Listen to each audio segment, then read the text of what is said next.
আসসালামু আলাইকুম ওয়া রাহমাতুল্লাহ। আলহামদুলিল্লাহ। প্রিয় ভাইজানের প্রশ্ন হলো এই, নামাজে আমিন বলার সঠিক নিয়ম কি? জোরে আমিন বলবো নাকি আস্তে আমিন বলবো? কোরআন ও হাদিসের আলোকে জানালে উপকৃত হবো ইনশাআল্লাহ। আমার নাম ইব্রাহিম, আমার বাসা যশোর। মাশাআল্লাহ, প্রিয় ভাইজান খুব সুন্দর প্রশ্ন করেছেন। তাহলে আপনার প্রশ্নের উত্তর হিসেবে আমি সর্বপ্রথম বলবো যে দলিল হিসেবে আমরা যেটা সর্বপ্রথম ফলো করি সেটা হচ্ছে কোরআন মাজিদ। তাহলে কোরআন মাজিদ আমরা সর্বপ্রথম ফলো করব। আর এই বিষয়ে আমি বলবো, কোরআন মাজিদে এমন কোনো সূরা নেই যে সূরায় বলা হয়েছে আমিন জোরে বলো কিংবা আস্তে বলো। কোরআন মাজিদ থেকে আমরা প্রমাণ পেলাম না যে কোরআন মাজিদে এমন কোনো সূরা নেই, এমন কোনো আয়াত নেই যে সূরায় যে আয়াতে বলা হয়েছে জোরে আমিন বলো কিংবা আস্তে আমিন বলো। এরকম কোনো দলিল কোরআন মাজিদ থেকে পেলাম না, অর্থাৎ কোরআন মাজিদে নেই। তাহলে আমরা প্রথম কোরআন মাজিদে যখন পেলাম না, দ্বিতীয় নম্বরটা আমরা ফলো করব সহিহ হাদিস। সহিহ হাদিস যদি আমরা ফলো করি তাহলে সর্বপ্রথম বলবো সহিহ বুখারী অধ্যায় নম্বর 10 আযান অধ্যায়, হাদিস নম্বর 780। আর হাদিসটি বর্ণনা করেন আবু হুরায়রা রাদিয়াল্লাহু তাআলা আনহু। তিনি বলেন যে রাসূল সাল্লাল্লাহু আলাইহি ওয়াসাল্লাম বলেন, ইমাম যখন আমিন বলে তোমরাও আমিন বলো, কারণ তোমাদের ভিতরে যার আমিন মালাইকার আমিনের সাথে একই সময়ে হবে, তার পূর্বে সকল গুনাহ ক্ষমা করা হবে। আর এই হাদিসটির শেষের অংশে আসছে এমন ভাবে, ইবনু শিহাব রাদিয়াল্লাহু তাআলা আনহু তিনি বলেন রাসূল সাল্লাল্লাহু আলাইহি ওয়াসাল্লাম আমিন বলতেন। আরো বলবো সহিহ বুখারী অধ্যায় নম্বর 10 আযান অধ্যায়, হাদিস নম্বর 781। আর হাদিসটি বর্ণনা করেন আবু হুরায়রা রাদিয়াল্লাহু তাআলা আনহু।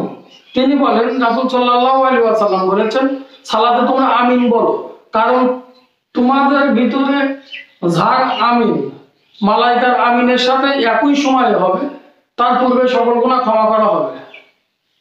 তাহলে এই হাদিসটিতেও আমরা বুঝতে পারলাম যে আমিন বলতে হবে শব্দ করে। আর আমাদের ভিতরে যার আমিন ফেরেশতার আমিনের সাথে একই সময় হবে, তার পূর্বে সকল গুনাহ ক্ষমা করা হবে। এছাড়া আমি এই বিষয়ে আরো বলবো সহিহ বুখারী অধ্যায় নম্বর 10 আযান অধ্যায়, হাদিস নম্বর 782।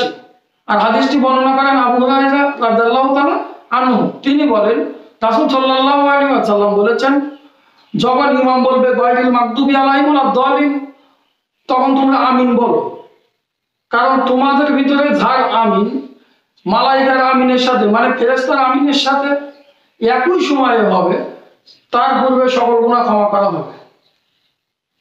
তাহলে আমরা পরপর সহিহ বুখারী থেকে 3টা হাদিস বললাম, আর সহিহ মুসলিমে আপনার আসছে মোট 6টা, 6 আর 3 9টা সহিহ হাদিস আমাদের সামনে যখন এসে গেছে, তখন আমাদের আর দ্বিধা বন্ধ করার কোনো উপায় নেই। সালাতে আমাদের আমিন জোরে বলতে হবে, এটা 100% শিওর, 100% শিওর, 100% শিওর, এর ভিতরে কোনো ভুল নেই। আর আমাদের ভিতরে দ্বিধাদ্বন্দ্ব কেন? আমরা বলি যে আমাদের মাযহাব হানাফি মাযহাবে আছে যে আমিন আস্তে বলো, আর শাফি মাযহাবে বলা হয়েছে আমিন জোরে বলো।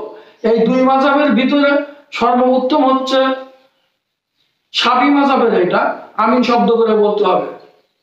আর আবু হানিফা যেটা বলেছেন সেটা আমরা ফলো করি, যে আবু হানিফা বলেছেন যখন তোমাদের সামনে কোরআন এবং সহিহ হাদিস দ্বারা প্রমাণিত হবে সেটাই আমার মাযহাব, সেটাই তোমরা মানবে, আর আমার সিদ্ধান্তটাকে দেয়ালে ছুঁড়ে মারবে। অর্থাৎ তিনি বলেননি যে আমি যেটা বলেছি সেটাকে আঁকড়ে ধরো আর বাকি সহিহ হাদিস এবং কোরআন সেটা তফাতে রাখো, এরকম কথা তিনি বলেননি। তিনি বলেছেন যখন যেটা সহিহ ভাবে প্রমাণ পাবে কোরআন থেকে কিংবা সহিহ হাদিস থেকে, সেটাই আমার মাযহাব, মানে সেটাই আমার মত। অর্থাৎ এখানে আমাদের মাযহাব অনুসরণ করার কোনো প্রয়োজনই আসে না। আমরা যদি বলি যে আমাদের মাযহাবে আছে আমিন আস্তে বলতে হবে, তাহলে এটা আমাদের গুমরাহ হয়ে যাবে। সহিহ হাদিস দ্বারা যখন প্রমাণিত যে আমিন বলতে হবে শব্দ করে, তখন আমরা আমিন বলবো শব্দ করে। রাসূল সাল্লাল্লাহু আলাইহি সাল্লাম কোন মাযহাব ছিলেন? আপনি মাযহাব করছেন কিসের জন্য? আপনি ফলো করবেন কোরআন আর সহিহ হাদিস। রাসূল সাল্লাল্লাহু আলাইহি ওয়াসাল্লাম বিদায় হজের ভাষণে বলেছেন যে আমি বিদায় হয়ে যাওয়ার পরে, আমি ইন্তেকালের পরে তোমরা ফলো করবে 2টা জিনিস, এক হচ্ছে কোরআন মাজিদ, আর 2 নম্বর হচ্ছে সহিহ হাদিস, মানে রাসূল সাল্লাল্লাহু আলাইহি ওয়াসাল্লামের মত। তাহলে আমরা সহিহ হাদিস থেকে প্রমাণ পেলাম যে আমিন বলতে হবে শব্দ করে। আমরা এভাবে বলবো, ইমাম যখন বলবে গায়রিল মাগদুবি আলাইহিম ওয়ালাদ-দাল্লিন, তখন আমরা বলবো আমিন।